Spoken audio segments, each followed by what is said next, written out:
Hello guys, welcome to AnzysViews. ഇന്ന് നമ്മളിവിടെ ഒരു അൺബോക്സിംഗ് വീഡിയോ ആണ് ചെയ്യാൻ പോകുന്നത്. നമുക്കെല്ലാവർക്കും അറിയാം, നമ്മൾ ഒരു കമ്പ്യൂട്ടറൊക്കെ ഉപയോഗിക്കുന്നവർക്ക് അതുപോലെ തന്നെ ലാപ്ടോപ്പൊക്കെ ഉപയോഗിക്കുന്നവർക്ക് അതിലിങ്ങനെ ഒരുപാട് പോർട്ടുകളിലൊക്കെ വയർ കണക്ട് ചെയ്യാമെന്ന് പറഞ്ഞാൽ അതൊരു ഇറിറ്റേറ്റിംഗ് സംഗതിയാണ്, അരോസരം ഉണ്ടാക്കുന്ന ഒരു സംഗതിയാണ്. നമുക്ക് ചിലപ്പോൾ നമ്മൾ അങ്ങോട്ട് പോകുമ്പോൾ ഈ വയർ അങ്ങോട്ട് ആകുന്നു ഇങ്ങോട്ടാകുന്നു, അങ്ങനെ ഒരുപാട് പ്രശ്നങ്ങൾ ഉണ്ടാകുന്ന ഒരു സംഗതിയാണ് വയറുള്ള ഒരുപാട് വയറുകൾ ഇങ്ങനെ നമ്മളുടെ കമ്പ്യൂട്ടറുമായിട്ട് അല്ലെങ്കിൽ ലാപ്ടോപ്പായിട്ട് കണക്ട് ചെയ്യുക എന്നുള്ളത്. തീർച്ചയായിട്ടും നമ്മൾ നോക്കുമ്പോൾ ലാപ്ടോപ്പിൻ്റെ കേസൊക്കെ എടുക്കുമ്പോൾ നമുക്ക് തീർച്ചയായിട്ടും ഈ ട്രാക്ക് പാഡായിട്ടൊക്കെ നമ്മളുടെ ലാപ്ടോപ്പ് കൺട്രോൾ ചെയ്യാമെന്ന് പറഞ്ഞാൽ കുറച്ചൊരു ബുദ്ധിമുട്ടുള്ള കാര്യമാണ്. കുറച്ചുകൂടി കംഫർട്ടബിളായിട്ട് നമുക്ക് എക്സ്റ്റേണൽ മൗസ് കണക്ട് ചെയ്തിട്ടാണ് ഉപയോഗിക്കാൻ തീർച്ചയായിട്ടും സാധിക്കുക. പിന്നെ എക്സ്റ്റേണൽ കീബോർഡ് ഉണ്ടായാൽ കുറച്ചുകൂടി നല്ലതായി. പലരും എക്സ്റ്റേണൽ കീബോർഡാണ് ലാപ്ടോപ്പിൽ ഉപയോഗിക്കുക, കാരണം ഈ ലാപ്ടോപ്പിൻ്റെ ഇൻബിൽട്ട് ആയിട്ടുള്ള കീബോർഡിന് കംപ്ലൈൻറ്റ് വരണ്ട എന്ന് വിചാരിച്ചിട്ടൊക്കെ. ഓക്കെ, അതുപോലെ തന്നെ നമുക്ക് സാധാരണ കമ്പ്യൂട്ടറൊക്കെ ഉപയോഗിക്കുന്നവർക്കും ഈ വയേർഡ് കാര്യത്തിലേക്ക് വരുമ്പോൾ കുറച്ചൊരു അത്രത്തോളം നല്ല രീതിയിലല്ല അനുഭവപ്പെടാറുള്ളത്. ഇവിടെയാണ് നമ്മൾ വയർലെസ് സംവിധാനത്തെക്കുറിച്ച് ചിന്തിക്കാറുള്ളത്. ഇപ്പോൾ നമ്മൾ മാർക്കറ്റിൽ നോക്കുമ്പോൾ ഒരുപാട് വയർലെസ് ആയിട്ടുള്ള കീബോർഡ്, മൗസ് കാര്യങ്ങളൊക്കെ അവൈലബിൾ ആണ്. ഓക്കെ, അപ്പോൾ ഞാൻ എൻ്റെ ലാപ്ടോപ്പിന് വേണ്ടിയിട്ട് ഈ അടുത്ത് ഒരു wireless keyboard plus mouse combo pack വാങ്ങുകയുണ്ടായി. തീർച്ചയായിട്ടും ലോജിടെക് എന്ന് വിളിക്കാം. ലോജിടെക് എന്നുള്ള കമ്പനിയുടെ ഒരു MK240 എന്നുള്ള ഒരു കോംബോ പാക്കാണ് ഞാൻ വാങ്ങിയത്. അതിൻ്റെ ഒരു അൺബോക്സിങ് വീഡിയോയും കാര്യങ്ങളൊക്കെയാണ് ഞാനിവിടെ ചെയ്യാൻ പോകുന്നത്. ഓക്കെ, അപ്പോൾ നമുക്ക് തുടങ്ങാം.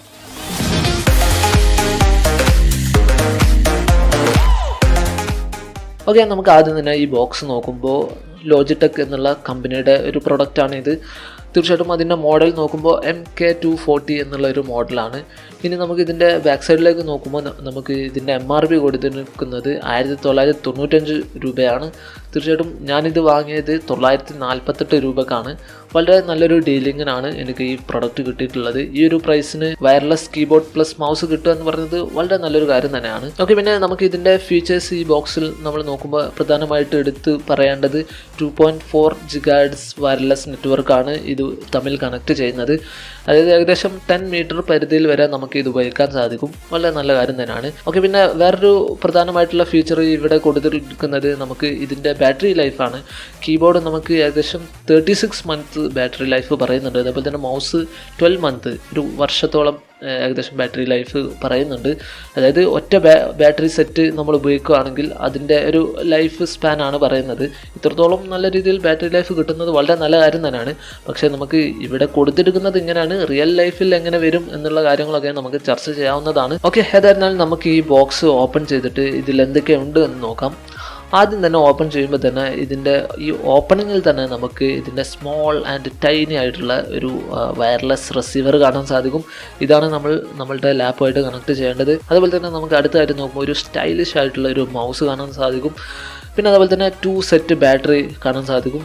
പിന്നെ അതുപോലെ തന്നെ നമുക്ക് നമ്മളുടെ കീബോർഡും കാണാൻ സാധിക്കും. സ്റ്റൈലിഷ് ആയിട്ടുള്ള ഒരു കീബോർഡും കാണാൻ സാധിക്കും. ഇത്രത്തോളമാണ് ഈ ബോക്സിലുള്ളത്. ഓക്കെ, നമുക്ക് ഇനി ഓരോ കാര്യത്തിലേക്ക് വരാം.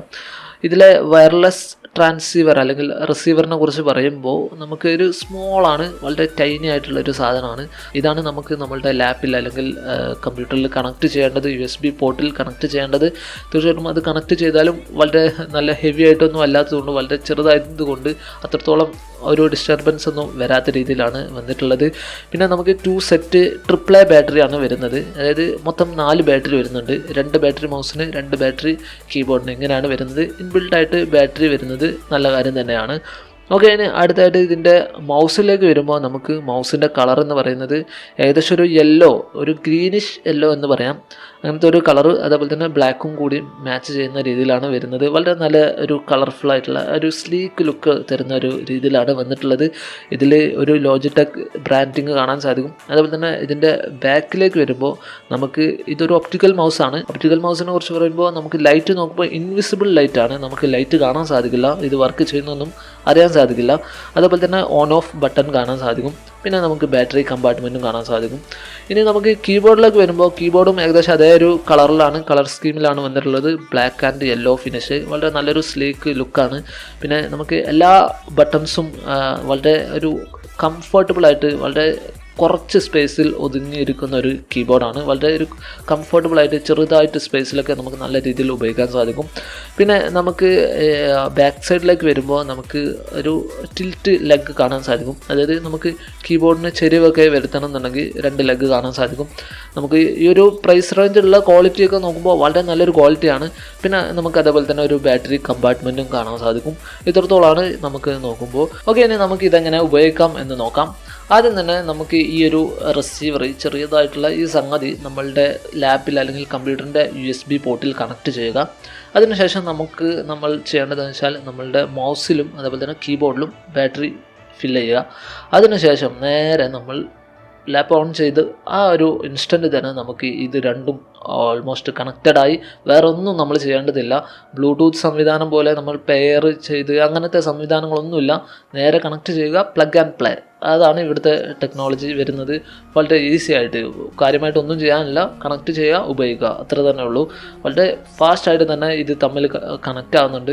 പിന്നെ നമ്മൾ ഉപയോഗിച്ച ആ ഒരു എക്സ്പീരിയൻസ് ഒക്കെ നോക്കുമ്പോൾ നമ്മൾ ആ കണക്ട് ചെയ്ത് ആ ഒരു ലാഗും കാര്യങ്ങളൊന്നും ഇല്ലാത്ത രീതിയിൽ നമ്മൾ ഇവിടുന്ന് കൊടുക്കുന്ന ഇൻഫർമേഷൻ അപ്പോൾ തന്നെ അവിടെ എത്തുന്നുണ്ട്. വളരെ നല്ല കാര്യം തന്നെയാണ്. ഓക്കെ, ഇനി നമുക്ക് അടുത്തായിട്ട് ഞാൻ ഇത് ഉപയോഗിച്ചിട്ടുള്ള എൻ്റെ അനുഭവം പറയുമ്പോൾ എനിക്ക് ആദ്യമായിട്ട് തോന്നിയ ഒരു കാര്യം എന്ന് പറഞ്ഞാൽ, ഞാൻ കൊടുത്ത പൈസക്ക് വളരെ ഒരു ക്വാളിറ്റി ഉള്ള ഒരു സാധനമാണ് എനിക്ക് കിട്ടിയിട്ടുള്ളത്. വളരെ നല്ല കാര്യം തന്നെയാണ്.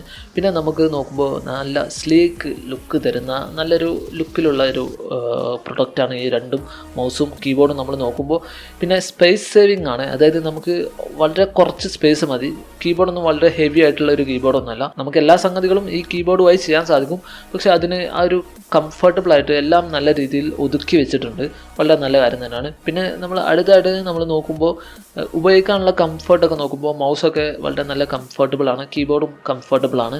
വളരെ നല്ല കാര്യം തന്നെയാണ്. പിന്നെ എനിക്ക് പോരായ്മയായിട്ട് തോന്നിയ ഒരു സംഗതി എന്ന് പറഞ്ഞാൽ, ഈ ഒരു സംഭവം ഓണാണ്, ഈ സംഭവം തമ്മിൽ കണക്ട് ചെയ്തു അല്ലെങ്കിൽ ഇത് ഓണാണ് എന്ന് മനസ്സിലാക്കാൻ പറ്റിയ ഒരു സംഗതിയും ഇല്ല. ഒരു ലൈറ്റോ കാര്യങ്ങളൊന്നുമില്ല. തീർച്ചയായിട്ടും അത് ബാറ്ററി ലൈഫ് കൂട്ടാൻ വേണ്ടിയിട്ടായിരിക്കും. ഒരു ലൈറ്റ് പോലും ഇല്ല എന്നുള്ളതൊരു സംഗതി. മാത്രമല്ല നമുക്ക് മൗസിൻ്റെ ഈ ഒരു ഒപ്റ്റിക്കൽ ആ ഒരു സംഭവം നോക്കുമ്പോൾ അതും ഇൻവിസിബിളാണ്. നമുക്ക് ആ ലൈറ്റ് അടിക്കുന്ന ഒന്നും കാണാൻ സാധിക്കില്ല. നമുക്ക് ഈ സംഭവം ഓൺ ആണെന്ന് അറിയാൻ കമ്പ്യൂട്ടർ ഓൺ ചെയ്ത് നമ്മൾ ഉപയോഗിച്ച് നോക്കുമ്പോഴാണ് നമുക്കത് വർക്കിംഗ് ആണോ എന്ന് മനസ്സിലാക്കാൻ സാധിക്കുള്ളൂ. ഇങ്ങനത്തെ രീതിയിലാണ് വന്നിട്ടുള്ളത്. അതൊരു ചെറിയൊരു പോരായ്മയായിട്ട് പറയാൻ സാധിക്കും. ഓക്കെ, ഇനി അടുത്തൊരു പോരായ്മ എന്ന് പറഞ്ഞാൽ നമുക്ക് മൗസിന് ഇത് ഓൺ ഓഫ് ആക്കാനുള്ള സംവിധാനമൊക്കെ ഉണ്ട്. തീർച്ചയായിട്ടും നമുക്ക് കീബോർഡിലേക്ക് വരുമ്പോൾ ഇങ്ങനെ ഒരു ഓൺ ഓഫ് ബട്ടൺ ഇല്ല എന്നത് ഒരു പോരായ്മയായിട്ട് പറയാൻ സാധിക്കും. ഓക്കെ, അപ്പോൾ ഇത്രത്തോളമാണ് ഞാൻ ഉപയോഗിച്ചിട്ടുള്ള എക്സ്പീരിയൻസ് ഒക്കെ നോക്കുമ്പോൾ. ഓക്കെ, അപ്പോൾ ഞാൻ കൂടുതലായിട്ട് ഇത് ഉപയോഗിച്ചിട്ടുള്ള എൻ്റെ അഭിപ്രായങ്ങളും കാര്യങ്ങളൊക്കെ താഴെ ഫസ്റ്റ് കമൻറ്റിൽ തന്നെ കമൻറ്റ് ചെയ്യുന്നതാണ്. അപ്പോൾ തീർച്ചയായിട്ടും കുറേ കഴിഞ്ഞിട്ടൊക്കെയാണ് ഈ വീഡിയോ നിങ്ങൾ കാണുന്നതെങ്കിൽ തീർച്ചയായിട്ടും കമൻറ്റും കൂടി ഒന്ന് നോക്കേണ്ടതാണ്. അതുപോലെ തന്നെ നിങ്ങൾക്ക് ഈ പ്രൊഡക്റ്റ് വാങ്ങാൻ താല്പര്യമുണ്ടെങ്കിൽ തീർച്ചയായിട്ടും അത് വാങ്ങാനുള്ള ഡയറക്റ്റ് പർച്ചേസ് ലിങ്ക് ഞാൻ താഴെ കമൻറ്റിൽ കൊടുക്കുന്നുണ്ട്. ഓക്കെ, അപ്പോൾ നിങ്ങൾക്ക് ഈ വീഡിയോ ഇഷ്ടപ്പെട്ടു അല്ലെങ്കിൽ ഉപകാരപ്പെട്ടു എങ്കിൽ തീർച്ചയായിട്ടും ലൈക്ക് അടിക്കുക. അതുപോലെ തന്നെ നിങ്ങളിവിടെ പുതിയതാണെങ്കിൽ ഈ ചാനലിലെ മറ്റുള്ള വീഡിയോസ് നിങ്ങൾ കണ്ടു നോക്കുക. ആ വീഡിയോസ് നിങ്ങൾക്ക് ഉപകാരപ്പെടുന്നു അല്ലെങ്കിൽ ഇഷ്ടപ്പെടുന്നെങ്കിൽ തീർച്ചയായിട്ടും AnzysViews എന്ന ഈ ചാനൽ സബ്സ്ക്രൈബ് ചെയ്യുക. Okay, that's all. Thanks for watching this video.